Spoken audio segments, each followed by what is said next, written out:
مثالی ماں باب نمبر 3 دینی تربیت کی اہمیت۔ اپنے بچوں کی دینی تربیت کرنا، ان کو جہنم کی آگ سے بچانے کی فکر کرنا، ان میں اچھے اخلاق پیدا کرنا، بری عادات اخلاق کی نفرت ان کے دل میں بٹھانا والدین کی بہت اہم ذمہ داری ہے۔ قرآن کریم میں اللہ تعالیٰ فرماتے ہیں، ترجمہ: اے ایمان والو، اپنے آپ کو اور اپنے گھر والوں کو اس آگ سے بچاؤ جس کا ایندھن انسان اور پتھر ہوں گے۔ اس آیت کی تفسیر میں حافظ ابن کثیر رحمۃ اللہ علیہ سیدنا علی رضی اللہ تعالی عنہ کا قول نقل کرتے ہیں کہ اپنے اہل و عیال کو علم ادب سکھاؤ۔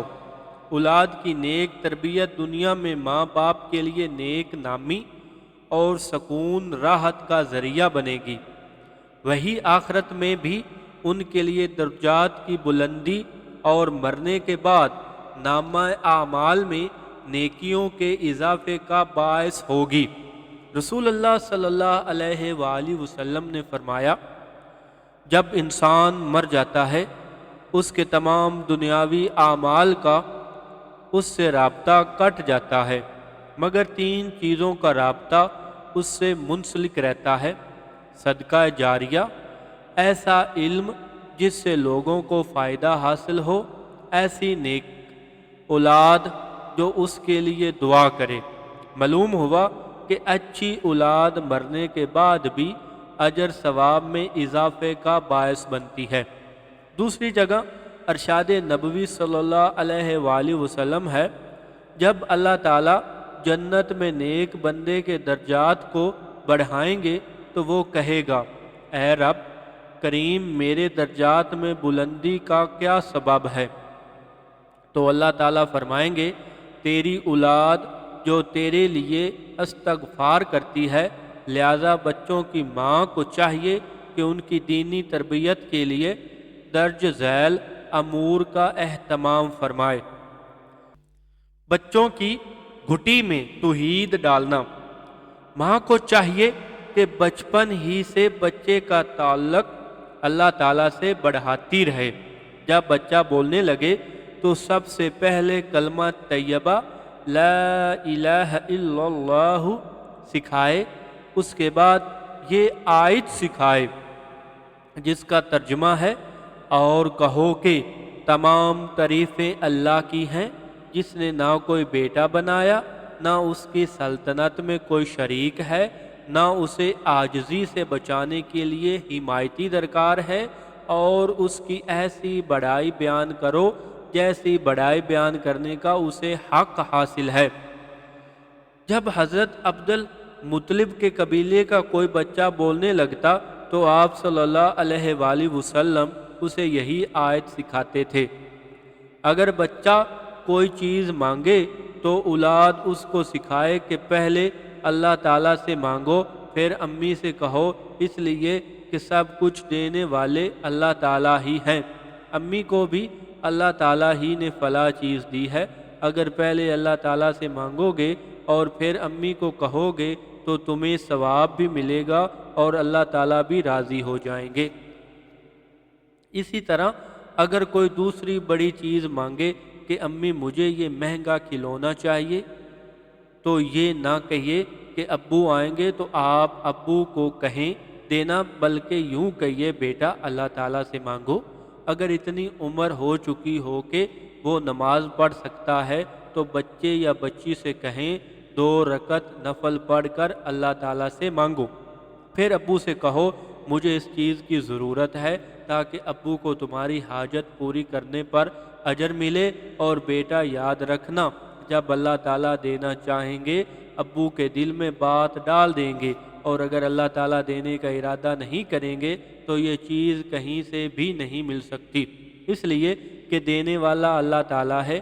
جس کو جو کچھ ملا ہے وہ اللہ تعالیٰ ہی کی طرف سے ملا ہے، تو ہمیں اور آپ کو بھی جو چاہیے وہ اللہ تعالیٰ ہی دیں گے، اس لیے اللہ تعالیٰ ہی سے مانگو۔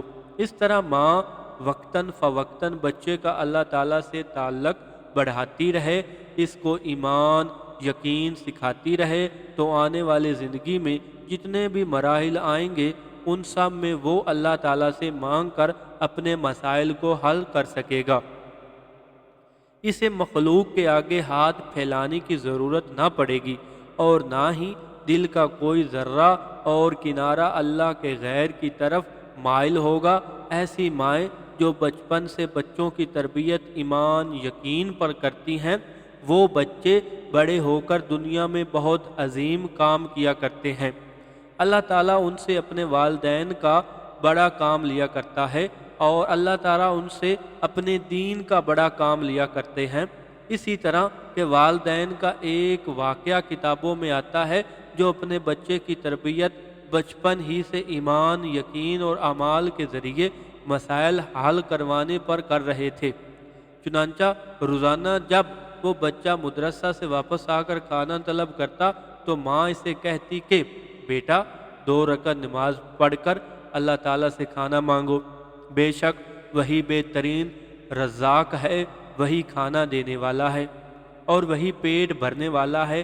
ماں کی بات سن کر بچہ کے ذہن میں یہ بات بیٹھتی چلی گئی کہ اللہ تعالیٰ سے مانگنے سے سب مل جاتا ہے، لہٰذا وہ بچہ روزانہ 2 رکعت نماز پڑھ کر اللہ تعالیٰ سے کھانا مانگتا۔ ماں جب بچے کو نماز میں مشغول دیکھتی تو فوراً کھانا دسترخوان پر رکھ دیتی۔ اس طرح جب بچہ نماز سے فارغ ہو کر دعا مانگ کر جاتا تو اس کو کھانا نظر آ جاتا اور وہ اللہ تعالیٰ کا شکر ادا کر کے کھانا کھا لیتا۔ اسی طرح روزانہ کا معمول تھا۔ ماں باپ بچے کی صحیح ترین تربیت میں لگے ہوئے تھے اور بچے کا بھی ایمان اور عمل پر یقین پختہ ہوتا چلا گیا۔ لیکن ایک دن ایک عجیب اور ایمان افروز واقعہ پیش آیا، وہ یہ کہ بچے کی ماں کو کسی ضرورت سے گھر سے باہر جانا پڑ گیا۔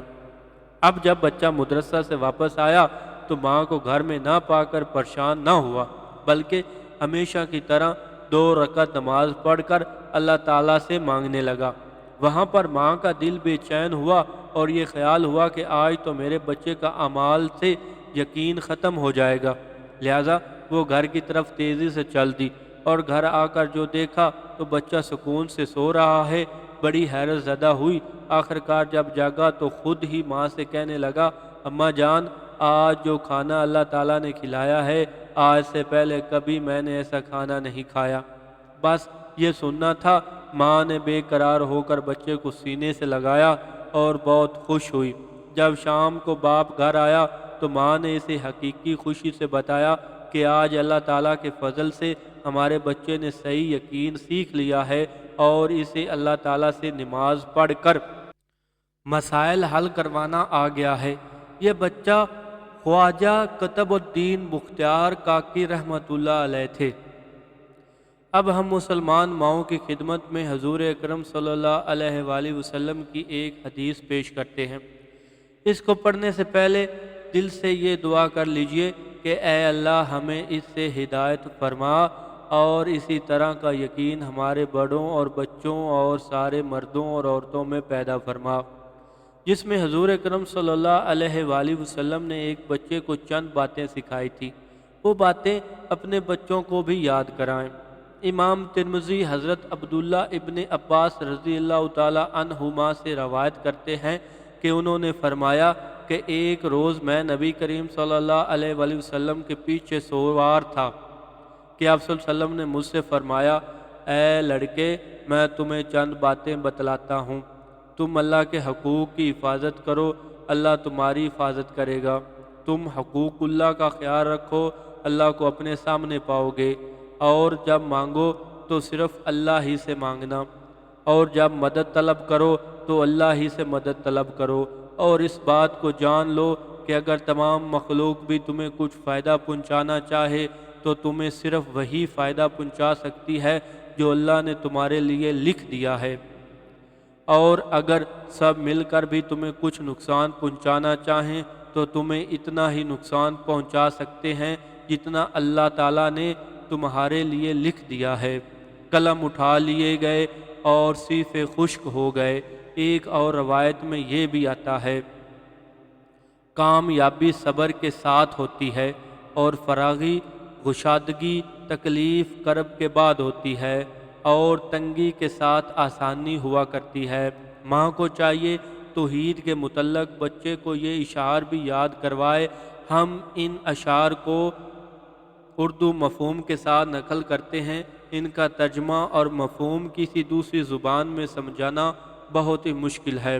اصل حقیقت تو اسی کو سمجھ میں آئے گی جو عربی سمجھتا ہو، لیکن اگر آپ کو عربی نہیں آتی تو کم از کم مفہوم ہی یاد کر لو اور آئندہ کے لیے اپنی اولاد کو اس مبارک عربی زبان سے محروم نہ رکھیے، ان کو ضرور سکھائیے۔ انشاءاللہ تعالی یہ اشعار عمر بھر ان کو کام آئیں گے۔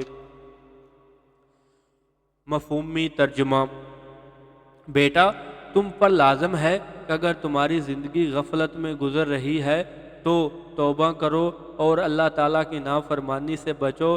جب تم نافرمانی سے بچو گے تو وہ تمہیں ایسی جگہ سے روزی دے گا جہاں سے تمہاری وہم و گمان بھی نہیں ہوگا۔ تم روزی کے بارے میں کیوں فکر مند ہوتے ہو؟ حالانکہ اللہ تعالیٰ روزی دینے والا ہے، وہی پرندوں کو روزی دیتا ہے، وہی سمندر میں مچھلی کو روزی دیتا ہے۔ جو یہ گمان رکھتا ہے کہ روزی قوت سے حاصل کی جاتی ہے تو چڑیا جیسی چھوٹی مخلوق کبھی بھی کچھ نہ کھا سکتی۔ بیٹا، تم دنیا میں پھر رہے ہو، حالانکہ تمہیں معلوم نہیں کہ جب رات آئے گی تم اگلی صبح تک زندہ بھی رہو گے یا نہیں۔ کتنے تندرست بغیر بیماری کے دنیا سے چلے گئے اور کتنے بیمار جو موت سے قریب تھے لیکن انہوں نے بڑی عمر پائی۔ تو زندگی، موت، صحت، بیماری اللہ تعالیٰ ہی کے حکم سے آتی ہے اور اللہ تعالیٰ ہی کے حکم سے جاتی ہے۔ کتنے نوجوان ایسے ہیں جن کی صبح اور رات مسکراتے ہوئے گزرتی ہے اور وہ جاننے تک ہی نہیں کہ ان کے کفن تیار کر لیے گئے ہیں۔ بیٹا، جو اس دنیا میں 1000 سال بھی رہا یا 2000 سال رہا، لیکن یقین رکھو کہ ایک دن اس کو قبر میں جانا ہے۔ بچوں کی عادت ہوتی ہے کہ وہ کہتے ہیں کہ میرا قلم، میری کتاب، میرا بستہ، میرے کپڑے، میرا جوتا۔ والدہ کو چاہیے کہ بچپن سے ان کے ذہن میں یہ بات بٹھا دیں کہ یہ اللہ تعالیٰ نے آپ کو عطا کی ہے، سب چیزیں دینے والا اللہ تعالیٰ ہی ہے، لہٰذا ہمیں اس طرح کہنا چاہیے کہ یہ قلم اللہ تعالیٰ نے مجھے دیا ہے، یہ کپڑے، جوتے، بستہ، ہر چیز اللہ تعالیٰ نے عطا کی ہے۔ بچوں کو یہ باتیں یاد کرائیں۔ اللہ تعالیٰ کے پیغمبر حضرت سلیمان علیہ السلام جب اللہ تعالیٰ کی توفیق سے ملکہ بلقیس کا تخت پلک جھپکنے کی دیر میں لے آئے تو انہوں نے اپنے اس عمل کی نسبت اپنی طرف نہیں فرمائی بلکہ فرمایا میرے پروردگار کا فضل ہے۔ حضرت ذوالقرنین سے جب اہل علاقہ نے یاجوج ماجوج کا راستہ بند کرنے کے لیے دیوار بنانے کی درخواست کی اور دیوار بن گئی تو انہوں نے بھی یہی فرمایا یہ میرے رب کی رحمت ہے۔ اسی طرح جب حضرت یوسف علیہ السلام کی بے گناہی ثابت ہو گئی اور جیل سے رہا ہو گئے تو اس پر اپنی برائی کا مظاہرہ کرنے کے بجائے یہ فرما رہے ہیں کہ میں اس انتہائی خطرناک جال سے جو بچا ہوں اس میں میرا کوئی کمال نہیں، نفس تو میرے پاس بھی ہے جو انسان کو برائی کی تلقین کرتا رہتا ہے، لیکن یہ اللہ تعالیٰ کا رحم کرم ہے کہ وہ جس کو چاہتا ہے اس کے فریب میں سے بچا لیتا ہے۔ حضرت یوسف علیہ السلام نے یوں فرمایا، اور میں یہ دعویٰ نہیں کرتا کہ میرا نفس بالکل پاک صاف ہے، لہذا ماں بھی بچے کو سکھائے ہر کام پر الحمدللہ کہیں۔ اپنی ہر چیز کی نسبت اللہ تعالیٰ کی طرف کرنی ہے کہ یہ ہر چیز اللہ تعالیٰ نے مجھے دی ہے۔ جو بھی کام کریں اس پر اللہ تعالیٰ کا شکر ادا کرتے ہوئے یوں کہیں کہ یہ میرے اللہ تعالیٰ کے فضل اور رحم سے ہوا۔ بچوں کو وضو اور نماز سکھانا۔ بچے کی عمر سیکھنے کے قابل ہو جائے تو عملی طور پر نماز اور وضو سکھائیں۔ وضو میں خاص طور پر 6 باتیں سکھائیں۔ وضو کے شروع میں دعا۔ وضو کے شروع میں بچوں کو یہ دعا سکھائیں، بسم اللہ والحمد للہ۔ دعا کی فضیلت، اس دعا کے پڑھنے سے یہ فضیلت حاصل ہوتی ہے کہ جب تک انسان باوضو رہتا ہے فرشتے اس کے لیے نیکیاں لکھتے رہتے ہیں۔ مسواک کرنا، نرم ریشے والا مسواک بنا کر بچے کو مسواک کے استعمال کرنے کا طریقہ بتا دیں۔ مسواک استعمال کرنے کے بعد کچھ دیر دھوپ میں رکھ دیں تاکہ سوکھ جائے اور حسب ضرورت برش کاٹ کر نیا برش بنا دیں۔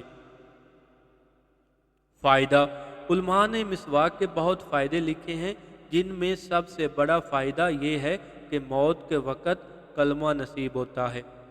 پانی کم استعمال کرنا، پانی کم استعمال ہو کیونکہ زیادہ پانی استعمال کرنا اشراف ہے۔ خود حضرت صلی اللہ علیہ وآلہ وسلم ایک مد دور تل پانی سے وضو فرمایا کرتے تھے۔ پانی کم سے کم استعمال ہو اس کے لیے بہترین طریقہ یہ ہے کہ لوٹے سے وضو کریں، کیونکہ اس میں پانی بہت کم استعمال ہوتا ہے۔ ہمارے ایک بزرگ واسع منظور صاحب رحمۃ اللہ علیہ فرمایا کرتے تھے، جو شخص وضو میں اسراف سے بچے گا اس کے مال میں برکت ہوگی۔ ہر ماں یہ چاہتی ہے کہ اس کی اولاد کے مال میں برکت ہو، اس لیے بچپن سے وضو میں بقدر ضرورت پانی کے استعمال کا بچوں کو عادی بنائیں۔ وضو کے درمیان یہ دعا مانگے۔ ترجمہ: اے اللہ میرے گناہ معاف فرما دے، میرے گھر میں وسعت عطا فرما اور میرے رزق میں برکت عطا فرما۔ اس دعا کو مانگنے سے 3 نعمتیں حاصل ہوں گی: گناہوں کی معافی، گھر کی کشادگی، رزق کی برکت۔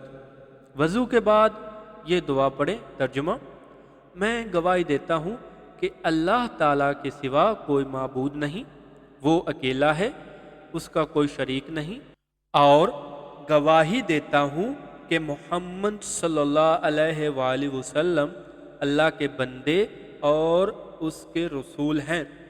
اے اللہ مجھے توبہ کرنے والوں اور پاکیزہ لوگوں میں سے بنا دیجئے۔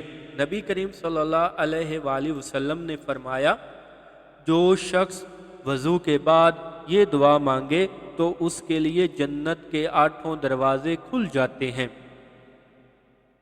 ماں بچے کو تحت الوضو کا عادی بنائے۔ تحت الوضو یہ ہے کہ جب بھی وضو کرے اور مقررہ وقت نہ ہو تو 2 رکعت نفل پڑھ لیا کرے۔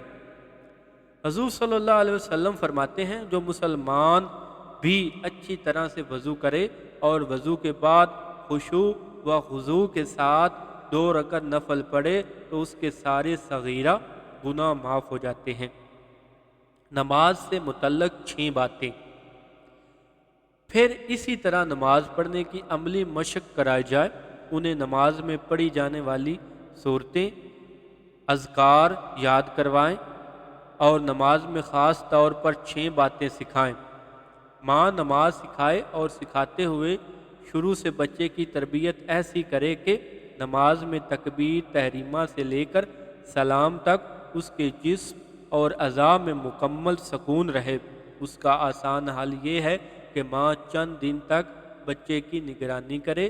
اگر وہ نماز میں ہاتھ ادھر ادھر ہلاتا ہوا وہ اپنے کپڑوں کی بلا ضرورت ٹھیک کرتا تو پیار اور محبت سے سمجھائے، بیٹا بلا ضرورت ہاتھ ہلانے اور کپڑے ٹھیک کرنے سے نماز مکروہ ہو جاتی ہے اور آدمی ثواب سے محروم ہو جاتا ہے۔ ماں بچوں کو بتائے کہ سورہ فاتحہ کی ہر آیت پر تھوڑی دیر رکیں تاکہ اطمینان سے نماز ادا ہو۔ حضرت ام سلمہ رضی اللہ تعالی عنہ روایت کرتی ہیں کہ حضور اکرم صلی اللہ علیہ وآلہ وسلم سورہ فاتحہ کی ہر آیت پر رکتے تھے۔ الحمدللہ رب العالمین پڑھ کر رکتے، پھر الرحمن الرحیم پر رکتے۔ بچوں کو قومہ و جلسہ کی دعا خوب یاد کرائیں۔ قومہ کی دعا: رسول اللہ صلی اللہ علیہ وسلم جب رکوع سے سر اٹھاتے تھے تو فرماتے۔ ترجمہ: اے ہمارے رب، آپ کے لیے آسمانوں، زمین اور جس چیز کو آپ چاہیں، ان سب کے بقدر خلا کو پر کرنے والی مقدار میں تعریفیں ہیں۔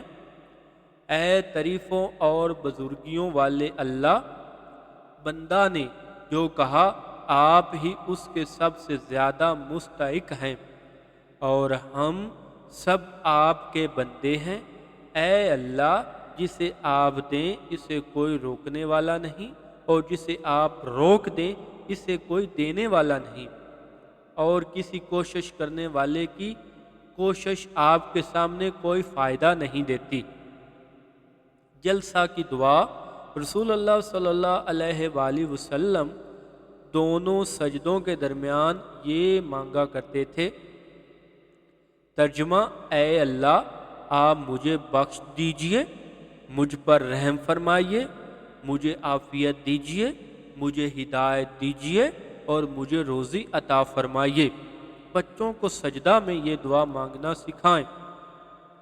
ترجمہ: اے اللہ، بے شک میں آپ کی رضا کی، آپ کے غصہ اور ناراضگی سے اور آپ کی معافی کی، آپ کی سزا اور عذاب سے پناہ لیتا ہوں، اور میں آپ کے قہر و غضب سے آپ کی اپنا لیتا ہوں۔ میں آپ کی تعریف کا حق ادا نہیں کر سکتا، بس تو ویسا ہی ہے جیسے تو نے خود اپنی تعریف کی ہے اور ہمیں بتلایا ہے۔ بچوں کو ایسی نماز سکھائیں کہ نماز پڑھنے کے بعد نماز اس کو دعا دے۔ حضور اقدس صلی اللہ علیہ وآلہ وسلم کا ارشاد ہے کہ جو شخص نمازوں کو اپنے وقت پر پڑھے، وضو بھی اچھی طرح کرے، خشوع وضو سے کھڑا بھی پورے وقار سے ہو، پھر اسی طرح رکوع سجدہ بھی اچھی طرح سے اطمینان سے کرے، غرض ہر چیز کو اچھی طرح ادا کرے، تو وہ نماز نہایت روشن چمکدار بن کر جاتی ہے اور نماز کو دعا دیتی ہے۔ اللہ تعالیٰ تیری بھی ایسی ہی حفاظت کرے جیسی تو نے میری حفاظت کی۔ نماز یہ دعا دیتی ہے۔ اور جو شخص نماز کو بری طرح پڑھے اور وقت کو بھی ٹال دے، وضو بھی اچھی طرح نہ کرے، رکوع سجدہ بھی اچھی طرح نہ کرے، تو وہ نماز بری صورت سیاہ رنگ میں بد دعا دیتی ہوئی جاتی ہے۔ ترجمہ: اللہ تعالیٰ تجھے بھی ایسا ہی برباد کرے جیسا تو نے مجھے ضائع کیا ہے۔ اس کے بعد وہ نماز پرانے کپڑے کی طرح سے لپٹ کر نمازی کے منہ پر مار دی جاتی ہے۔ ہمیشہ اس بات کی نگرانی کی جائے کہ وہ فرض نماز ادا کرتے ہیں یا نہیں۔ اس معاملہ میں کسی رعایت کو ملحوظ نہ رکھا جائے، بلکہ جو بچہ باجماع نماز کا عادی نہ ہو، اسے کسی بھی طرح نماز کا اہتمام کرنے پر تیار کرنا چاہیے۔ تدابیر۔ اس کے لیے چند تدابیر ہیں۔ شیخ الحدیث حضرت مولانا ذاکر صاحب رحمۃ اللہ کے رسالہ فضائل نماز میں سے روزانہ گھر میں تعلیم کریں اور 7 سال کے بچوں سے یہ احادیث لکھوائیں اور پھر یاد کروائیں۔ پھر چھٹی کے دن مقابلہ کروائیں، مثلا کون 10 مختلف حدیث نماز کی فضیلت پر لکھ کر لا سکتا ہے۔ پھر 20، پھر 30، پھر 40 لکھوائیں۔ کبھی کبھی سب گھر والے بیٹھ کر ان سے زبانی سنیں۔ جس کو 40 پوری یاد ہوں اس کو انعام دیا جائے۔ والدین یہ دعا مانگیں۔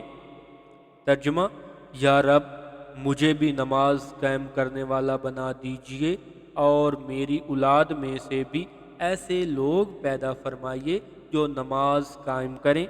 اے ہمارے پروردگار، اور میری دعا قبول فرما لیجئے۔ اچھے دوستوں کا انتخاب کیجئے۔ بچے کے دوست نمازی ہوں تو بچہ بھی نمازی ہوگا۔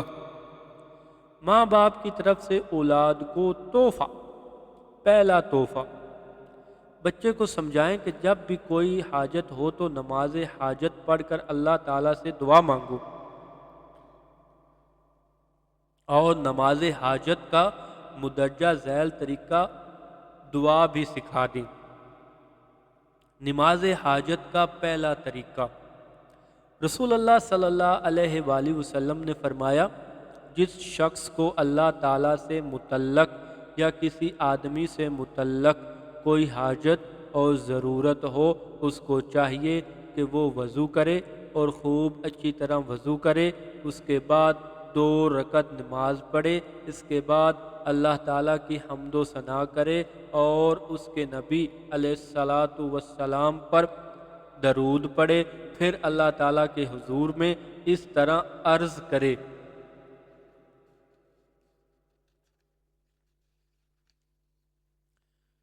ترجمہ: اللہ کے سوا کوئی معبود نہیں، وہ بڑا علم والا اور بڑا کریم ہے، پاک ہے وہ اللہ جو عرش عظیم کا بھی رب اور مالک ہے۔ ساری حمد و ستائش اس اللہ تعالیٰ کے لیے جو سارے جہانوں کا رب ہے۔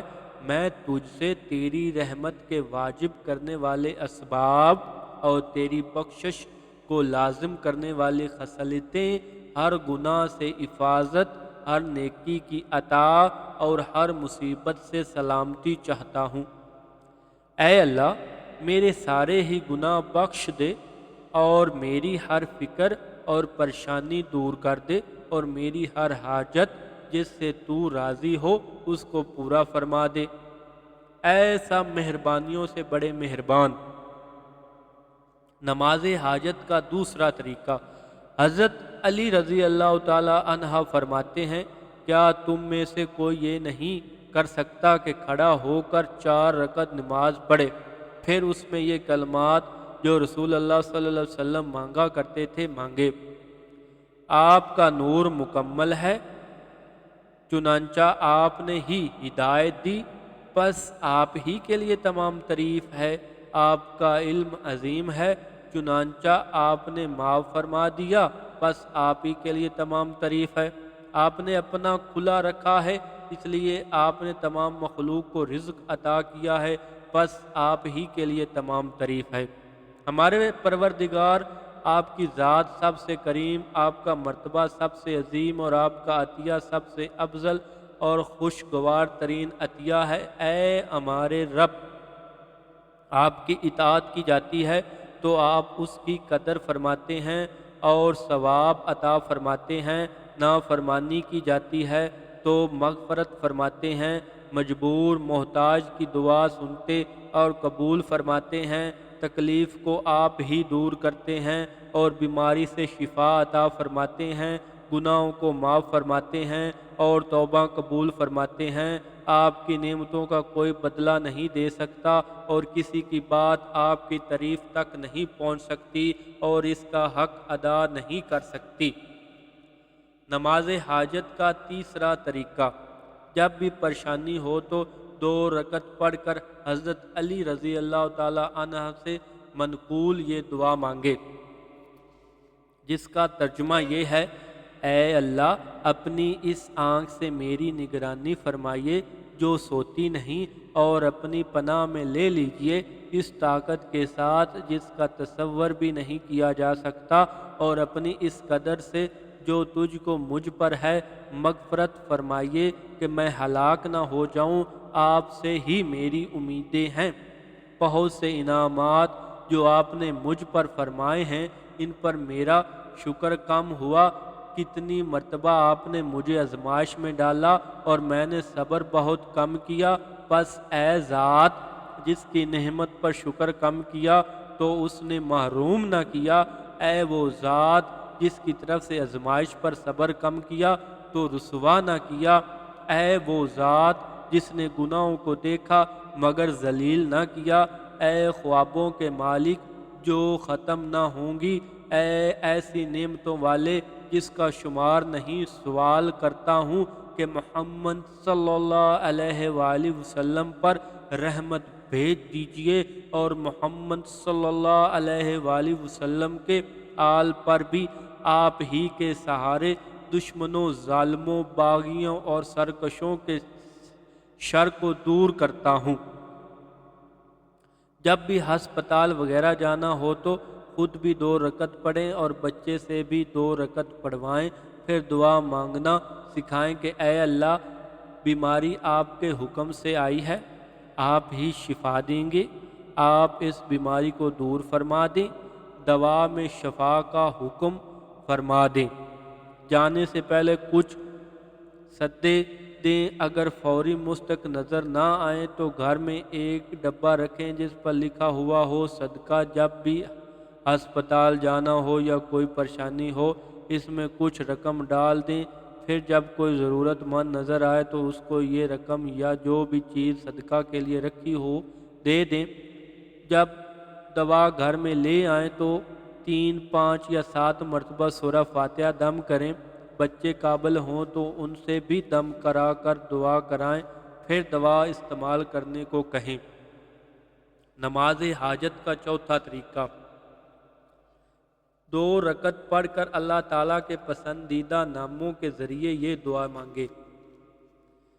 ترجمہ: اے آسمانوں اور زمین کے نور، اے آسمانوں اور زمین کی زینت، اے آسمانوں اور زمین کے زبردست مالک، اے آسمانوں اور زمین کے سہارے، اے آسمانوں اور زمین کے کسی نمونے کے بغیر بنانے والے، اے آسمانوں اور زمین کے کھڑا رکھنے والے، اے بزرگی اور عزت والے، فریاد کرنے والوں کے فریاد درس اور پناہ مانگنے والوں کے آخری پناہ، اور درد مندوں کے درد کو دور کرنے والے، اور غم زدوں کے راحت رساں اور مجبوروں کی دعا قبول کرنے والے، اور اے بے چینوں کے درد کو دور کرنے والے، اور اے سارے جہانوں کے معبود، اور اے سب رحم کرنے والوں سے بڑھ کر رحم کرنے والے، ساری ضرورتیں تیرے ہی سامنے پیش ہیں۔ دوسرا تحفہ، بچوں کو نماز میں دعائیں مانگنا سکھائیں۔ آپ صلی اللہ علیہ وآلہ وسلم کے بارے میں آتا ہے، آپ صلی اللہ علیہ وسلم نماز میں دعا مانگا کرتے تھے، تو نبی کریم صلی اللہ علیہ وسلم کی یہ سنت ہمیں زندہ کرنی چاہیے۔ بچہ جب بالغ ہونے کے قریب ہو جائے تو ان کو سکھائیں کہ آپ صلی اللہ علیہ وسلم کی یہ دعا سجدے میں مانگے۔ ترجمہ: اے میرے رب، تو میرے نفس کو اس کے مقدر کا تقوی نصیب فرما دے اور اس کو عیبوں سے پاک صاف کر دے، تو ہی اس کو سب سے بہتر پاک صاف کرنے والا ہے، تو ہی اس کا کارساز ہے اور تو ہی اس کا مالک ہے۔ اولاد جب شادی کے قابل ہو جائے تو ان کو سکھائیں کہ نفل نمازوں کے سجدوں میں یہ دعا مانگے۔ ترجمہ: ہمارے پروردگار، ہمیں اپنی بیوی بچوں سے آنکھوں کی ٹھنڈک عطا فرما اور ہمیں پرہیزگاروں کا سربراہ بنا دے۔ تیسرا تحفہ، فجر کی سنتوں اور فرض کے درمیان جو پابندی سے دعائے نور مانگے گا اسے 2 انعامات ملیں گے۔ اس کی زندگی میں نور حاصل ہوگا، یعنی گناہوں سے بچنا آسان ہوگا، اس کی زندگی میں برکت حاصل ہوگی، یعنی اس کے کام پورے ہوں گے، اس کے مال سے اس کو ضروریات پوری ہوں گی، اس کو یہ شکایت نہ ہوگی کہ وقت گزر جاتا ہے، کام پورے نہیں ہو رہے، خرچہ پورا نہیں ہو رہا۔ اس دعا کو مانگنے کی برکت سے اس کو قناعت کی صفت ملے گی اور نعمتوں پر خوش خرم رہنے کی توفیق نصیب ہوگی۔ دعا کا ترجمہ: اے اللہ، میرے دل میں نور پیدا فرما، میرے دیکھنے میں آنکھوں میں نور پیدا فرما، میرے سننے میں نور کر دے، میرے دائیں نور کر دے، میرے بائیں نور فرما، اوپر نور کر دے، نیچے نور فرما، میرے سامنے نور کر دے، میرے پیچھے نور فرما دے اور میرے لیے نور کو بڑھا دے، میرے پٹھوں میں نور فرما، گوشت میں، خون میں، بال میں اور کھال میں نور فرما۔ اے اللہ، مجھے نور عطا فرما اور میرے لیے نور بنا دے۔ نور ایک خاص کیفیت کا نام ہے جس سے احکام الہیہ کا علم اور اس کی معرفت حاصل ہوتی ہے۔ سستی، کینہ، حسد، کبر، غصہ اور معصیت وغیرہ کی تاریکیاں دور ہوتی ہیں۔ جس سے انسان خود بھی ہدایت پاتا ہے اور دوسروں کو بھی سیدھا راستہ دکھاتا ہے۔ حضرت شیخ شہاب الدین سہروی رحمۃ اللہ علیہ اپنی کتاب عوارف المعارف میں لکھتے ہیں، میں نے جس شخص کو بھی اس دعا پر مداومت کرتے دیکھا اس کے پاس خیر برکت معلوم ہوتی تھی۔ نیز یہ دعا صبح فجر کی نماز کے لیے گھر سے نکلتے وقت بھی پڑھنا منقول ہے، لہذا اس وقت بھی اس دعا کا اہتمام کرنا چاہیے۔ اپنے بچوں کو قرآن کریم سکھانا، حدیث مبارکہ میں ارشاد ہے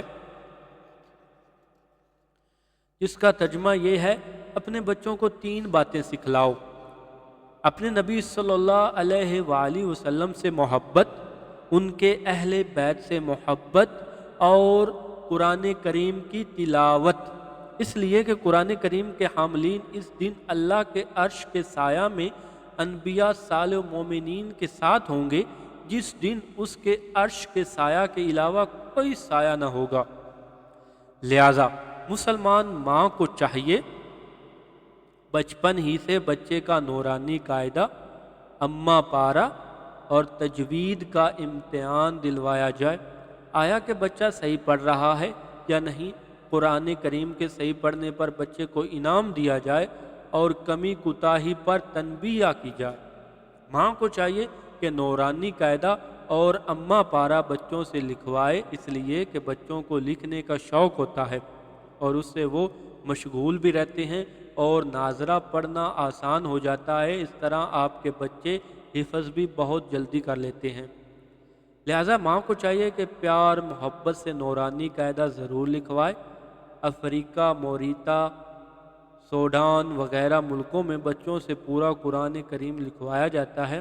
اس کی برکت یہ ہوتی ہے کہ وہ بچے بڑے ہو کر تھوڑی سی محنت کر کے بلا تکلف عربی ایسے بولتے ہیں جیسے ان کی مادری زبان ہو، اور لکھنے کی برکت یہ ہے کہ جب بچہ 2-3 پارے لکھ لیتا ہے تو اس کے بعد بغیر دیکھے کوئی املا کروائے تو وہ بھی بہت آسانی سے لکھ لیتا ہے۔ اپنے بچوں کو اچھے اچھے قاریوں کی تلاوت سنائیں، گھر میں ایسا ماحول بنا دیں کہ قرآن کریم کی آواز مختلف اوقات میں سنائی جائے، منزل سنائی جائے۔ اس سے بچہ خود بخود چھوٹی چھوٹی آیات اور قاریوں کا لہجہ محفوظ کر لے گا۔ اگر آپ آن لائن اپنے بچوں کو قرآن پاک سکھانا چاہیں تو یوٹیوب پر چینل گوگیرا ٹی وی کو آپ چیک کر سکتے ہیں۔ اس پر قاری سید صداقت علی جو چھوٹے بچوں کو قرآن پاک سکھاتے ہیں۔ اللہ تعالی ہمارے بچوں کو بھی قرآن کریم صحیح طور پر پڑھنے والا، پھر اس کے الفاظ یاد کرنے والا اور اس کے معنی سمجھنے والا اور اس پر عمل کرنے والا اور اس کو دنیا بھر میں پھیلانے والا بنائے، آمین یا رب العالمین۔ بچوں میں خدمت خلق کا جذبہ پیدا کرنا، بچوں کو بچپن سے اس کا عادی بنایا جائے کہ وہ خدمت خلق کو حقیر کام نہ سمجھے بلکہ اسے اپنی زندگی کا شعور بنائے۔ خدمت خلق کا مفہوم یوں تو بہت وسیع ہے، لیکن مناسب حدود کا تعین ضروری ہے جو درج ذیل ہے۔ اپنے ماں باپ کی خدمت کو اپنے لیے باعث ثواب سمجھیں، گھر اور بازار کے ضروری کاموں کو اپنے لیے عار نہ سمجھیں بلکہ ماں باپ کے حکم کے مطابق انہیں ثواب سمجھ کر خوشی بجا لائیں۔ اپنے بہن بھائیوں کے ساتھ محبت کریں، ان سے لڑائی جھگڑا نہ کریں، اپنی طرف سے انہیں راحت پہنچانے کی کوشش کریں اور حتی الامکان ایثار کا مظاہرہ کریں۔ اپنے خاندانی بزرگوں، دادا دادی، نانا نانی، چچا پھپھو پھوپھی، خالہ ماموں وغیرہ کا احترام کریں اور ان کے چھوٹے موٹے کام خود کرنے کی کوشش کریں۔ اپنے اساتذہ کرام کی خدمت کریں، ان کا احترام کریں، ان کے جائز احکام کو بجا لائیں۔ درسگاہ میں اپنے ساتھی طلباء کی بھی خدمت کریں، یعنی ان سے لڑائی جھگڑا نہ کریں، اور اس سلسلہ میں ایثار کا مظاہرہ کر کے آخرت کا ثواب حاصل کریں۔ اپنے گھر، مدرسہ اور درسگاہ کی صفائی کو عار نہ سمجھیں، اپنے ہاتھوں سے گھر، مدرسہ اور درسگاہ کی خود صفائی کیا کریں۔ چھوٹے چھوٹے کاموں کو ثواب سمجھیں، مثلاً کسی نابینا کی مدد، کمزوروں کی مدد، راستہ سے پتھر یا کانٹوں کو دور کرنا، یہ سب کام ثواب سمجھ کر کریں۔ خدمت خلق کے یہ مذکورہ بالا کام جہاں باعث ثواب ہیں، وہاں ان سے ان بچوں کو اسلامی معاشرہ میں محبوبیت کا مقام حاصل ہوگا اور وہ اسلامی معاشرہ کے لیے مفید اور نفع بخش افراد ثابت ہوں گے۔ مخلوق کی خدمت کا جذبہ پیدا کرنے کے لیے یہ واقعہ سنائیں۔ ایک شخص کو اس کے دوست نے حج پر چلنے کی ترغیب دی۔ وہ ٹال مٹول کرتا رہا۔ آخر جب زیادہ اصرار کیا گیا تو وہ چلنے کے لیے تیار ہو گیا۔ وہاں پر طواف کے بعد جب یہ شخص طواف کی 2 رکعت پڑھنے لگا تو سجدہ کی حالت میں اس کا انتقال ہو گیا۔ اس کے ساتھی کو بڑی حیرت ہوئی کہ ایسی اچھی موت اس کو نصیب ہوئی۔ وجہ دریافت کی تو معلوم ہوا اس کا معمول یہ تھا کہ جب بھی اپنے بچوں کے لیے پھل وغیرہ لے کر آتا تو پڑوس کے یتیم بچوں کو بھی ایک تھیلی دیتا تھا۔ ان بچوں کی دادی اس شخص کو یہ دعا دیتی تھی، اللہ تعالیٰ تمہیں حسن خاتمہ کی دولت سے نوازے۔ بچوں کو بتائیں کہ اس شخص نے اللہ تعالیٰ کی مخلوق کا خیال رکھا، پڑوس کے بچوں کو خوش کیا تو اللہ تعالیٰ نے کیسی عظیم نعمت اس کو عطا فرما دی۔ ایک تدابیر، ماں کو چاہیے کہ وہ اپنے شوہر کی، اپنے بچوں کی، اپنی ساس اور نند کی دل سے ایسی خدمت کرے کہ بچے بھی اس کے عادی ہو جائیں۔ شوہر جب وضو کر کے نکلے تو بڑے بیٹے کو سمجھائیں کہ تولیہ تیار رکھو، ابو کو ضرورت ہوگی، نماز کے لیے جا رہے ہیں تو جوتے تیار کر لو۔ صفائی کے اتنے فوائد اور فضائل بتائیے کہ بچے خود ماں کے ساتھ برتن، کپڑے، مکان، تمام چیزوں کی صفائی میں ساتھ دیں۔ آپس میں ایک بھائی کو دوسرے بھائی کی خدمت پر اتنا آمادہ کریں کہ دونوں ایک دوسرے کی خدمت شوق سے کریں۔ اس سے انشاءاللہ تعالی آپس میں بھائیوں بہنوں میں دلی محبت پیدا ہو جائے گی۔ بچوں کے دل میں یہ بات بٹھا دیں کہ کسی کو بھی ہرگز تکلیف نہیں پہنچانی، یہ حدیث یاد کرائیں۔ اس حدیث کا ترجمہ ہے، اسلام میں کسی کو تکلیف پہنچانے یا ایک دوسرے کو مقابلے میں تکلیف پہنچانے کی کوئی گنجائش نہیں ہے۔ ان کو یہ بھی بتائیں کہ ہر مسلمان کو مدد کرنی ہے۔ اس سلسلے میں یہ حدیث یاد کرائیں جس کا ترجمہ یہ ہے، بندہ جب تک اپنے بھائی کی مدد کرتا رہتا ہے اللہ تعالیٰ اس کی مدد کرتے ہیں۔ بچوں کو ادب سے بولنا سکھانا، در حقیقت ہم اپنی اولاد سے جیسے مخاطب ہوں گے وہی طرز کلام ہماری اولاد سیکھے گی۔ اس لیے جب بھی ہم اپنے بچوں سے یا ان کے سامنے کسی سے مخاطب ہوں تو ہمیشہ آپ کا لفظ استعمال کریں، اس طرح سے وہ بھی جب آپ سے یا کسی اور سے مخاطب ہوں گے تو آپ ہی کہیں گے، ورنہ پھر دوسری صورت میں تم یا تو کہیں گے تو یقیناً آپ کو بھلا معلوم نہ ہوگا۔ مثلاً کوئی بچہ اپنی والدہ سے مخاطب ہو کر یوں کہے، امی تم نے رات کو میرا جوتا پالش کیوں نہیں کیا؟ یا یہ کہے، او اماں کب سے بول رہا ہوں تو کھانا کیوں نہیں دیتی؟ ان جملوں پر آپ غور کریں کہ انداز انتخاب کتنا ہے، ادب اور گستاخانہ ہے اور ہر سننے والے کو کتنا برا محسوس ہوتا ہے۔ اس کے برعکس اگر بچہ یوں کہے، مثلاً امی جان کیا آپ نے میرے نہانے کا پانی گرم کر دیا ہے؟ یا امی جان جلدی آئے، ابو جان آپ سے فون پر بات کرنا چاہتے ہیں، ایسے گفتگو آپ کو بھی اور ہر سننے والے کے دل کو بھی بہت بھائے گی اور وہ یہ سوچنے پر مجبور ہو جائیں گے کہ ان بچوں کے والدین نے ان کو کیسا ادب سکھلایا اور اپنے بچے کتنے تمیزدار بنائے ہیں۔ اس طریقہ پر بات کرنے سے آپ کے بچے بھی یہی سیکھیں گے اور ان سے دوسرے مسلمان بچے بھی یہی سیکھیں گے۔ ہمارے ہاں تو دادا ابا بھی جب پوتے سے مخاطب ہوتے ہیں تو وہ یوں کہتے ہیں، بیٹا آپ نے نماز پڑھ لی؟ اور آپ پوتی سے یوں بات کرتے ہیں، آپ نے کھانا کھا لیا؟ بعض گھرانوں میں کسی کو تو کہہ دیا جائے تو اتنا برا سمجھا جاتا ہے جیسے کسی نے گالی دے دی ہو۔ ہماری ذمہ داری لہذا ہماری گزارش ہے کہ اپنی اولاد کو ادب سکھلانے کے لیے اور ان کو تمیزدار اور خوش گفتار بنانے کے لیے ہمیشہ ان سے ادب سے بات کریں اور ان کے سامنے جب بھی دوسروں سے مخاطب ہوں، چاہے کسی سے بھی، مثلا ماتحت، ملازم، ماسی، نوکرانی، سائل اور پڑوسی وغیرہ سے، تو کا لفظ استعمال نہ کریں، بلکہ آپ کا لفظ استعمال کریں، سب سے ضروری ہے۔ اور ہاں اہم بات یہ ہے کہ اپنا لہجہ ہمیشہ نرم رکھیں، خود بھی نہ چلائیں اور بچوں کو بھی اس بات کا پابند کریں، چلا کر بات نہ کریں، زور سے نہ بولیں۔ اللہ تعالی ہم سب کو بڑوں کا ادب کرنے اور چھوٹوں پر شفقت کرنے والا بنا دے۔ اپنے بچوں میں سلام کرنے کی عادت ڈالنا۔ ماں کو چاہیے کہ بچوں کو سلام کرنا سکھائے۔ جب کسی سے ملاقات کرے یا کسی کا فون آئے تو بجائے ہیلو کے سب سے پہلے السلام علیکم ورحمۃ اللہ وبرکاتہ کہیں۔ شریعت میں سلام کی بہت زیادہ تاکید آئی ہے، اس سے آپس میں محبت بھی پیدا ہوتی ہے اور سامنے والے مخاطب پر بہت اچھا اثر بھی پڑتا ہے۔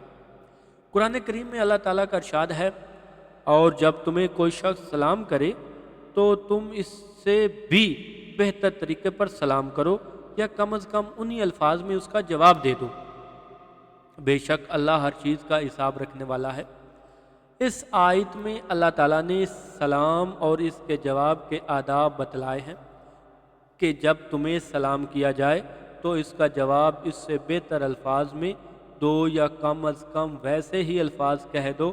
اس کی صورت یہ ہے کہ سلام کرنے والے کے الفاظ سے بڑھا کر جواب دیا جائے۔ مثلا اس نے کہا السلام علیکم تو آپ جواب میں کہیں وعلیکم السلام ورحمۃ اللہ وبرکاتہ، اور اس نے کہا السلام علیکم ورحمۃ اللہ وبرکاتہ تو آپ جواب میں کہیں وعلیکم السلام ورحمۃ اللہ وبرکاتہ۔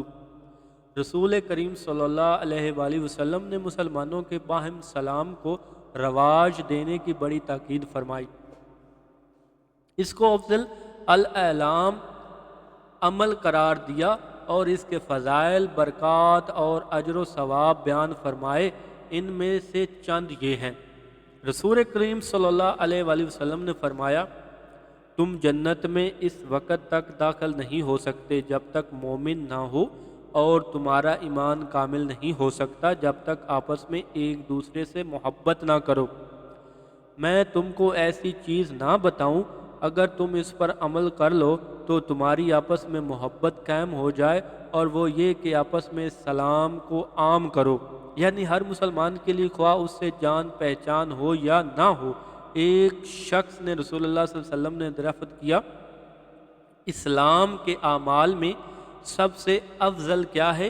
اب صلی اللہ علیہ وآلہ وسلم نے فرمایا، تم لوگوں کو کھانا کھلاؤ اور سلام کو عام کرو، خواہ تم اس کو پہچانتے ہو یا نہیں پہچانتے ہو۔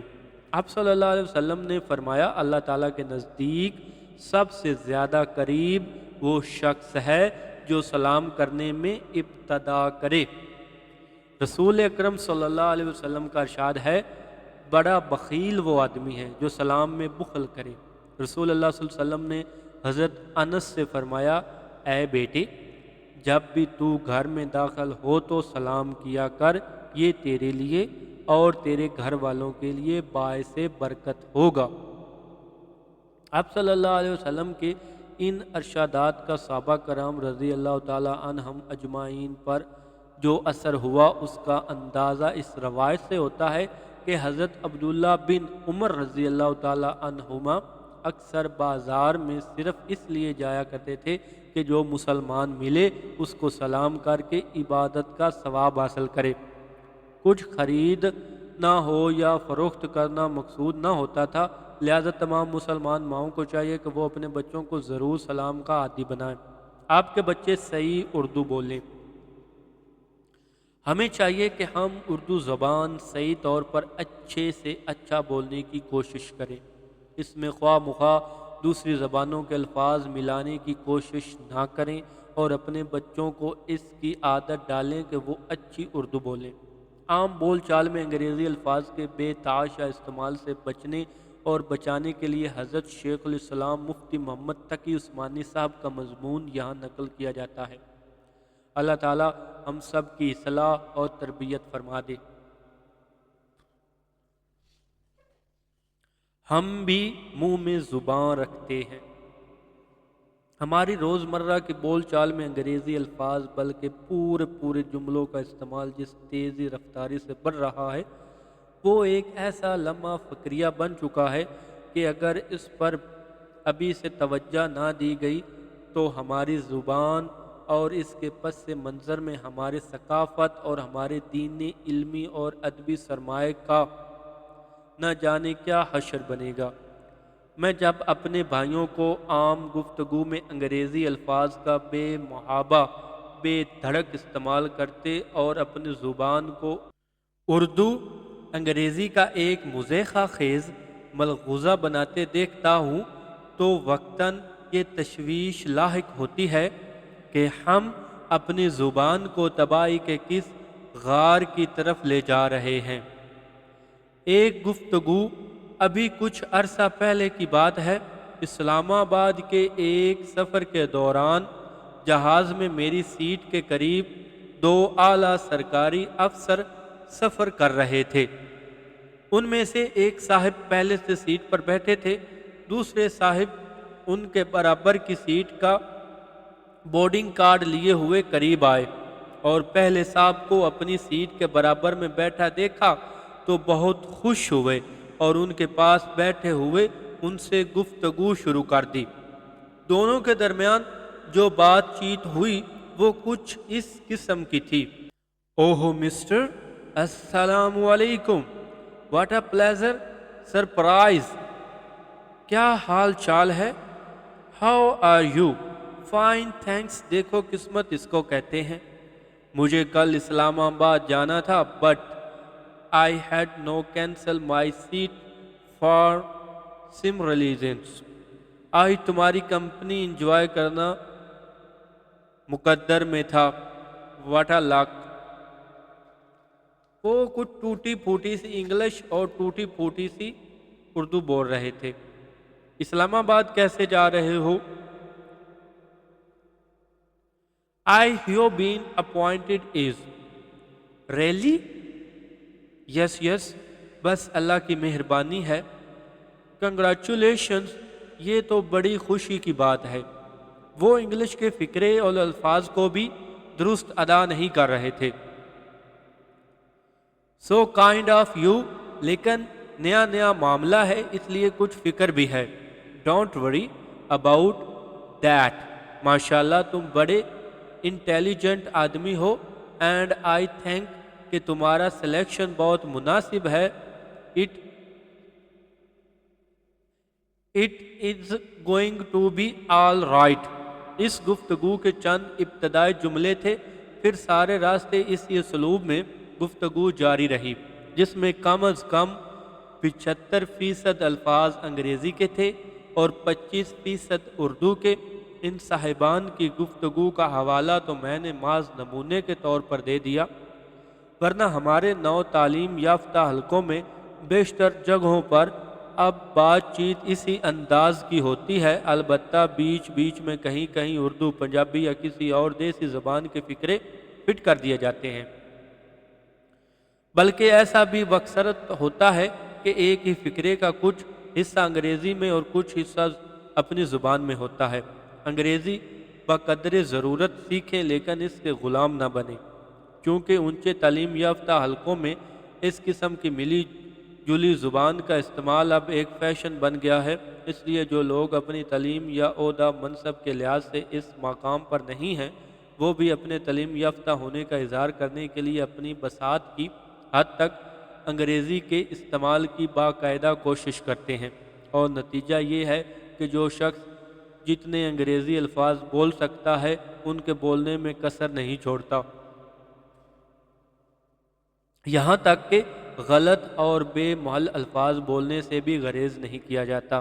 جیسا کہ میں نے پیچھے پڑھا ہے، شاید آپ یہ سمجھیں کہ اسے انگریزی نہیں پڑھنی آ رہی تھی، وہ الفاظ ہی ایسے لکھے ہوئے تھے۔ انگریزی بلا شبہ اس وقت بین الاقوامی زبان ہے اور دنیا کے مختلف باشندوں کے درمیان رابطے کا واحد مشترک ذریعہ بھی۔ اس کے علاوہ اس زبان کے پاس جدید علوم و فنون کا بڑا ذخیرہ بھی ہے، اس لیے اس کو زبان کی حیثیت سے سیکھنا آج کی دنیا میں ناگزیر جیسا ہو گیا ہے۔ اور اگر اس غرض سے ہمارے یہاں انگریزی پڑھی اور پڑھائی جاتی ہے تو اس میں ہرگز کوئی عیب کی بات نہیں، لیکن کسی زبان کو ضرورتاً سیکھنا اور بات ہے، اور زبان کا غلام بن کر اپنی زبان کو اس کے آگے ذبح کر ڈالنا دوسری چیز ہے۔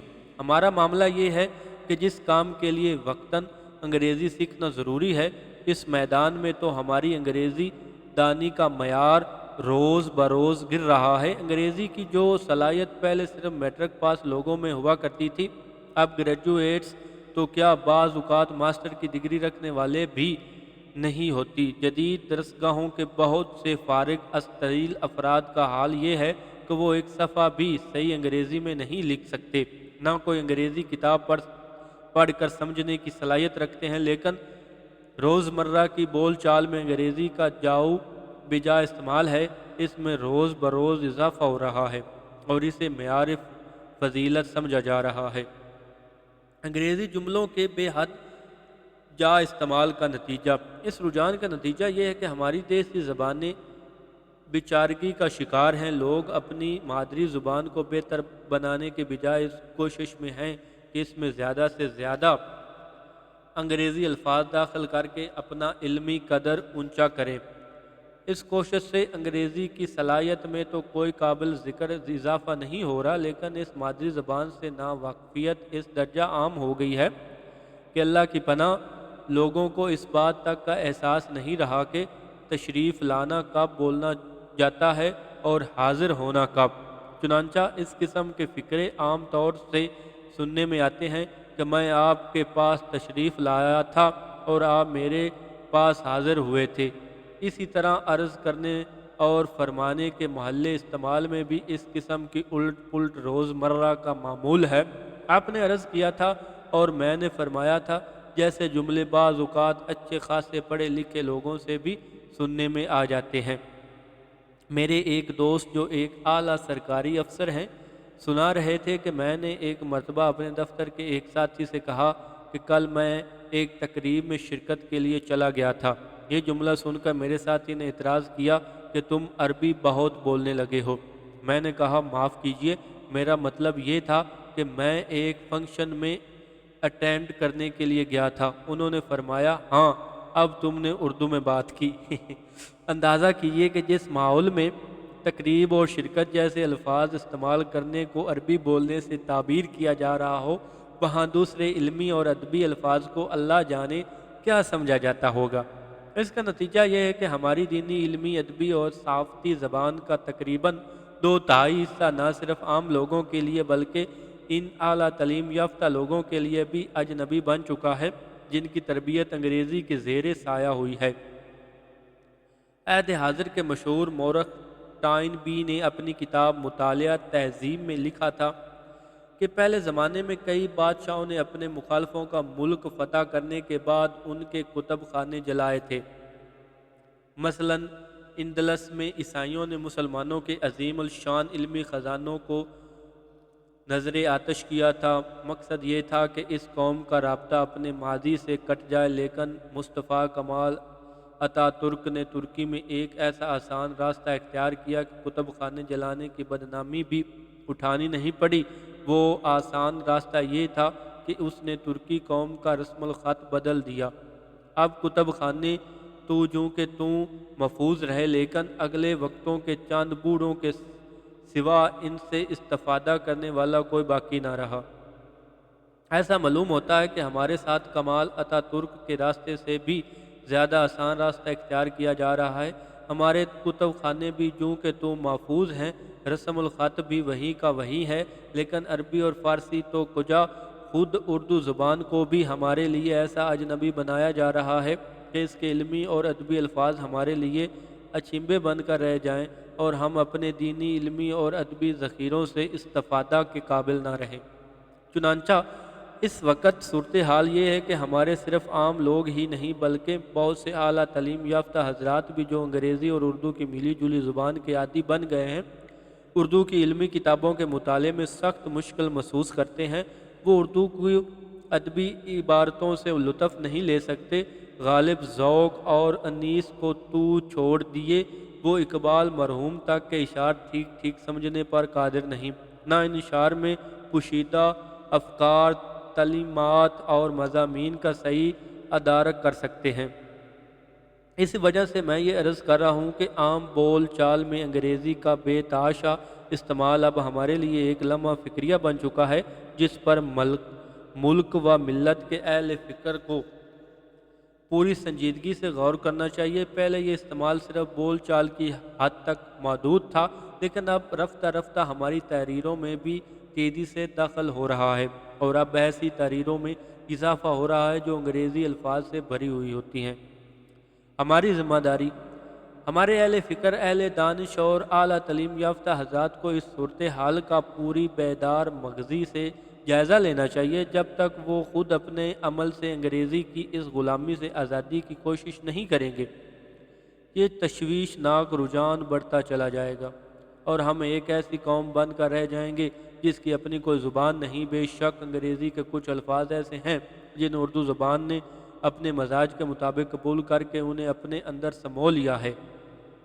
ایسے الفاظ کے استعمال سے کوئی نقصان نہیں ہوتا، مختلف زبانوں میں الفاظ کا یہ تبادلہ ہوتا ہی رہتا ہے، لیکن اس کا مطلب یہ نہیں کہ ہم ان مقامات پر بھی انگریزی الفاظ اور جملے استعمال کریں جہاں مطلب اردو یا اپنی کسی دوسری مقامی زبان میں آسانی سے ادا ہو سکتا ہو، یا وہ الفاظ استعمال کریں جو زبان میں جذب ہونے کی صلاحیت نہیں رکھتے۔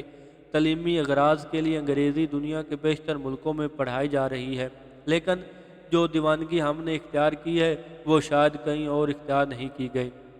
برطانیہ کے سوا یورپ کے کسی ملک میں انگریزی بولی نہیں جاتی۔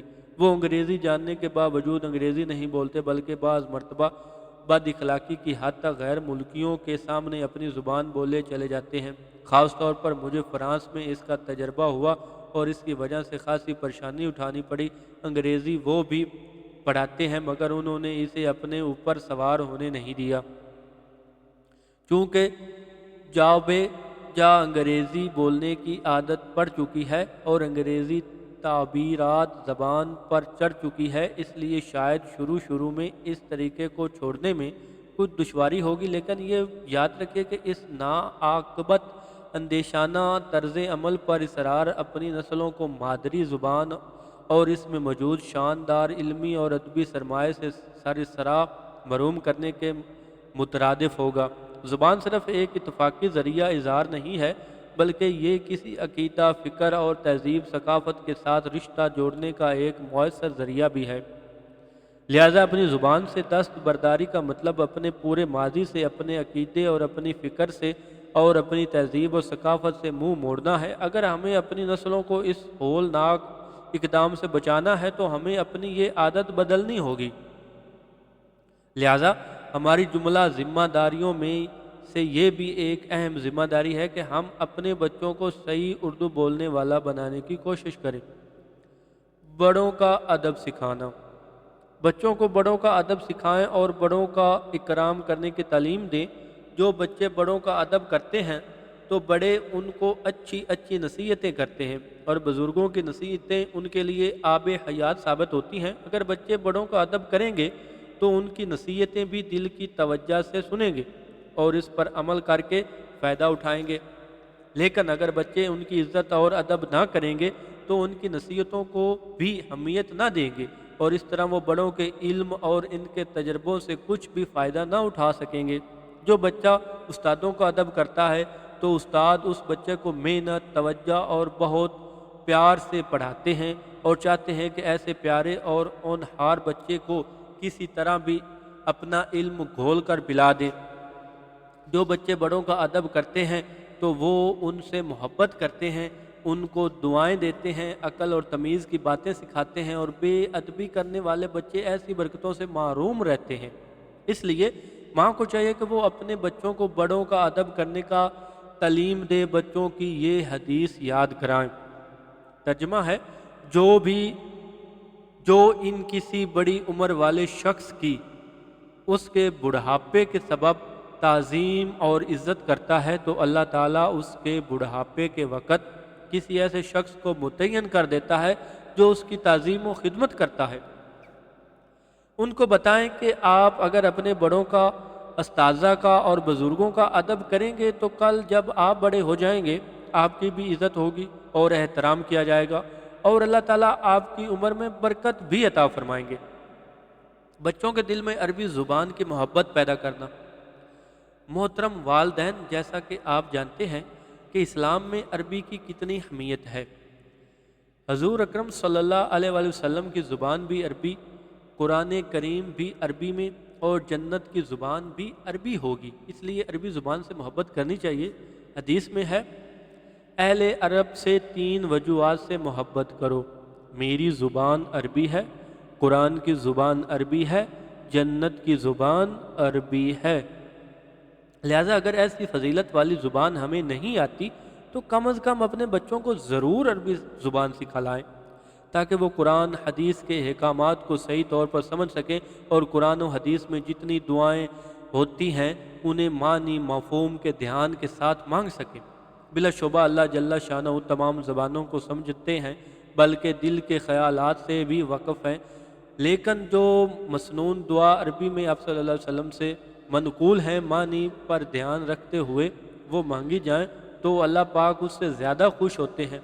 کتنے افسوس کی بات ہے، جس ذات اقدس صلی اللہ علیہ وسلم نے ہمارے خاطر تکلیف اٹھائیں، در بدر گئے، ہمارے لیے اللہ تعالیٰ سے دعائیں کی، ہمیں جنت جانے کا آسان اور سیدھا راستہ بتایا، ہم اس مبارک ہستی کی زبان عربی سے بھی واقفیت نہیں رکھتے۔ حضور اکرم صلی اللہ علیہ وسلم نے اپنی حیات طیبہ میں جتنے ارشادات فرمائے وہ سب عربی میں ہیں، ہم اسے بھی سمجھنے کی صلاحیت نہیں رکھتے۔ لہٰذا راہ کرم اپنے بچوں کے دلوں میں عربی زبان کی محبت پیدا کرنے کی کوشش کریں، اور انہیں اس بات کا احساس دلائیں کہ انہیں رسول اللہ صلی اللہ علیہ وسلم کی زبان سیکھنے اور سمجھنے کی بہت ضرورت ہے، تاکہ وہ ان ارشادات کو سمجھ سکیں جو حضور صلی اللہ علیہ وسلم نے فرمائے ہیں۔ اس کے ساتھ جمعہ کے دن عربی میں خطبہ جو نماز جمعہ سے پہلے دیا جاتا ہے اس کو سمجھ سکیں، اور سب سے بڑھ کر قرآن کریم کو سمجھ سکیں۔ تراویح میں پورا قرآن کریم پڑھا جاتا ہے۔ کیا ہی اچھا ہو کہ آپ کی اولاد قرآن کریم کو سمجھنے والی ہو، تاکہ دوران تراویح وہ قرآن کریم کو سمجھتے ہوئے سنیں۔ اس لیے ہمارے تمام مسلمان ماؤں کی خدمت میں گزارش ہے کہ اپنی اولاد میں عربی زبان کا ذوق پیدا کریں۔ اس کے لیے درجہ ذیل چند تدابیر اختیار کی جا سکتی ہیں۔ اپنے رشتہ داروں، جاننے والوں میں کسی کو تلاش کریں جو آپ کو اور آپ کے بچوں کو کچھ وقت نکال کر عربی زبان سکھا سکے۔ عربی کا معلم لسان القرآن جو مدرسہ عائشہ صدیقہ لبنان کراچی سے شائع ہوئی ہے، خرید لیں اور پڑھیں۔ ایسی کتابیں بھی دستیاب ہیں جن میں مختلف اشیاء کی تصویر دے کر عربی سکھائی گئی ہے، وہ بچوں کے لیے دلچسپ رہیں گی۔ گھر میں ایک وائٹ بورڈ لگائیں اور اس پر روزانہ ان مذکورہ کتابوں سے چھوٹے چھوٹے الفاظ اور جملے لکھ لیں، ان کو یاد کر کے اپنے استعمال میں لائیں۔ اگر آپ چاہتے ہیں کہ یہ کتاب بھی اس چینل پر شائع کی جائے تو آپ نیچے کمنٹس میں رائے دے سکتے ہیں۔ اسی طرح مہینوں، دنوں، پھلوں اور رشتوں کے نام بھی آہستہ آہستہ ایک ایک کر کے یاد کرائیں۔ شکوے شکایت سے بچائیں، شکر کا عادی بنائیں۔ بچوں کو عام طور پر ان کی من پسند چیزیں نہ ملیں تو وہ گلے شکوے کرنے لگتے ہیں، یہ کیا پکا لیا، مجھے تو بھنڈی پسند نہیں، یہ چیز تو مجھے اچھی نہیں لگتی، وغیرہ وغیرہ وغیرہ۔ ماں بچے کو سمجھائے کہ گلا شکوہ زبان پر نہ لائے، کیونکہ نعمتیں چھین جاتی ہیں۔ گلا شکوہ کرنے سے نہ شکری کا مزاج بنتا ہے، گلا شکوہ کرنے سے راحت والی زندگی نہیں ملا کرتی، گلا شکوہ کرنے سے انسان مایوسی میں مبتلا ہو جاتا ہے۔ اس کے مقابلے میں نعمتوں کا ذکر کرنا چاہیے، اس سے اداسی اور مایوسی دور ہو جاتی ہے، انسان باہمت اور خوش رہتا ہے، مثبت سوچ کی عادت پیدا ہو جاتی ہے، طبیعت میں راحت اور سکون پیدا ہوتا ہے، دعائیں قبول ہونے کے زیادہ قریب ہوتی ہیں۔ شکر گزار انسان بہت جلد مخالف کو موافق بنا لیتا ہے، دل خوش چین اور سکون اور اطمینان سے معمول ہو جاتا ہے۔ خوشیاں انہی کو ڈھونڈتی ہیں جو گلا شکوہ سے دور رہتے ہیں۔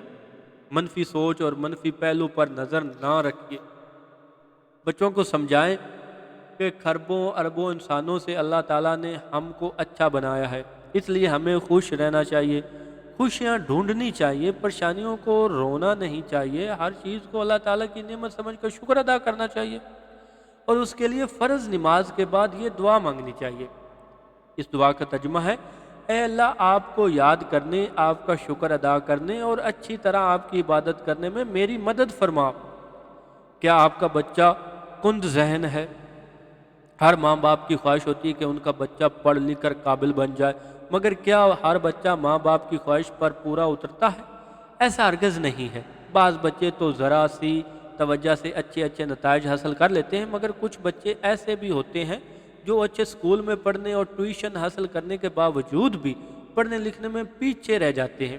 ایسے بچوں پر اگر خصوصی توجہ دی جائے تو وہ بھی دوسرے ذہین بچوں کی طرح بہترین نتائج حاصل کر سکتے ہیں۔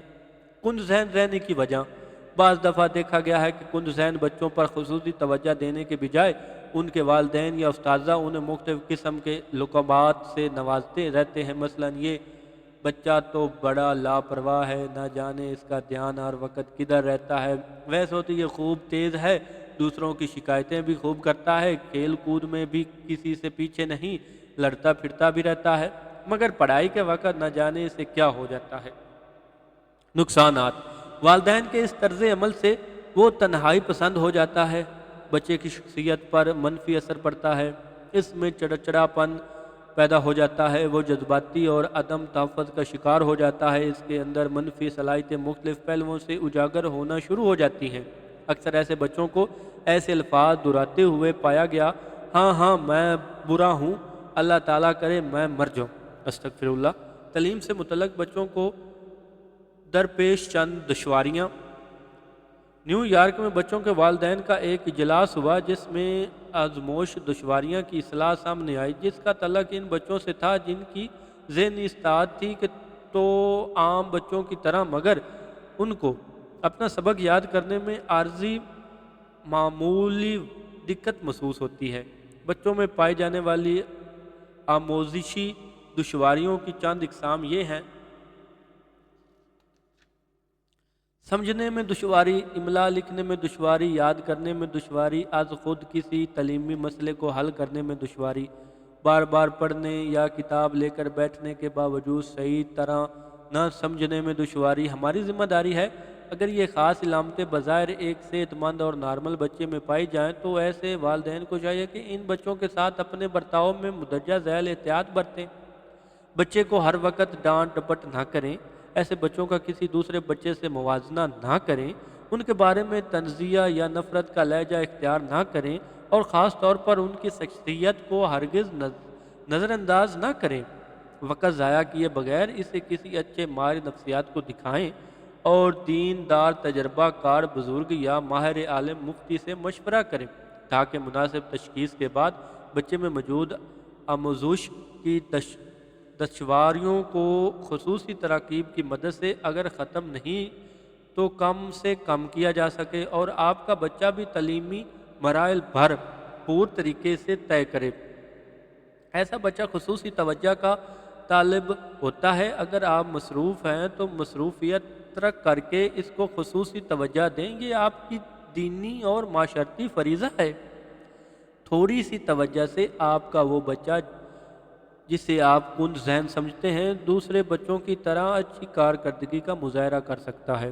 جو بچہ کند ذہن اور کم زور دماغ کا ہو اس کا علاج علم ہے۔ عقل پر لگے ہوئے زنگ کو علم ہی دور کرتا ہے، اس کی تعلیم کی طرف سے ہرگز غفلت نہ برتی جائے بلکہ کوشش کر کے حکمت عملی سے کام لے کر اس کو اس میں لگا دے۔ اس کا طریقہ یہ ہے کہ اس کے سامنے مختلف قسم کی چیزیں پیش کرے، ان کے متعلق سوالات کر کے ان کی خوبیاں اور کمزوریاں بیان کرے، تھوڑا سبق دے اور اس کو اچھی طرح ذہن نشین کرا دے، اور جب تک پختہ نہ ہو جائے آگے نہ بڑھے۔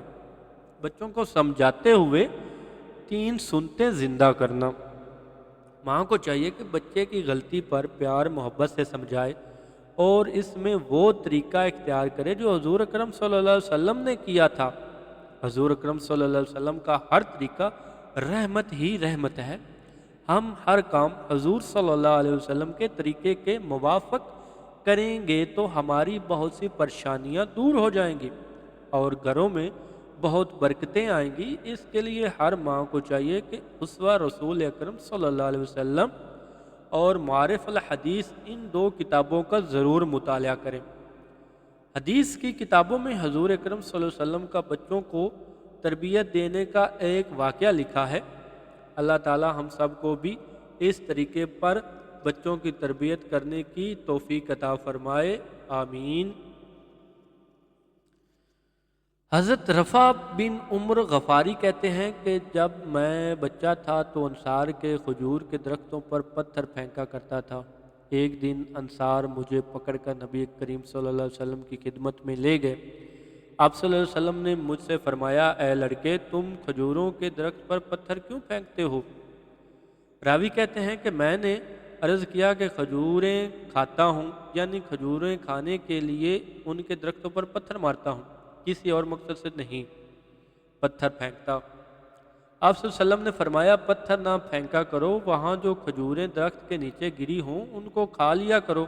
پھر آپ صلی اللہ علیہ وسلم نے میرے سر پر اپنا دست مبارک پھیرا اور فرمایا، اے اللہ، تو اس کا پیٹ بھر دے۔ ہر مسلمان والدین کو، استاذہ کو، معلمات کو، ہم میں سے ہر ایک کو چاہیے کہ جس طرح حضور اکرم صلی اللہ علیہ وسلم نے اس بچے کو سمجھایا، ہم بھی اسی طرح سمجھائیں۔ غلطی کی اصل وجہ اور سبب کو پکڑنا، سب سے پہلے آپ صلی اللہ علیہ وسلم نے اس سے وجہ پوچھی، اے لڑکے، تم کھجوروں پر پتھر کیوں پھینکتے ہو؟ اس لیے ماں کو چاہیے کہ بچے کی کسی شکایت پر یا کوتاہی نظر آنے پر پہلے اس سے اسی طرح وجہ پوچھے کہ وہ ماں کو مہربان رحم دل سمجھ کر صحیح وجہ بتا دے کہ مجھے اس چیز نے مجبور کیا تھا، اس وجہ سے میں نے ایسا کیا۔ غلطی کوتاہی کو نہ پکڑے بلکہ اس کے سبب اور اصل وجہ کو پکڑے کہ یہ کیوں ہوا، اس بری یا نامناسب حرکت کی وجہ کیا تھی۔ اگر اس سبب کو پکڑ لیا جائے تو ہو سکتا ہے آئندہ وہ بڑی برائی سے بچ جائے۔ نصیحت اور نعم البدل بتانا۔ اس کے لیے بعد حضور اکرم صلی اللہ علیہ وسلم نے ایک چھوٹے سے جملے میں اس بچے کو کتنی بڑی نصیحت کی اور اس کا نعم البدل بھی بتا دیا۔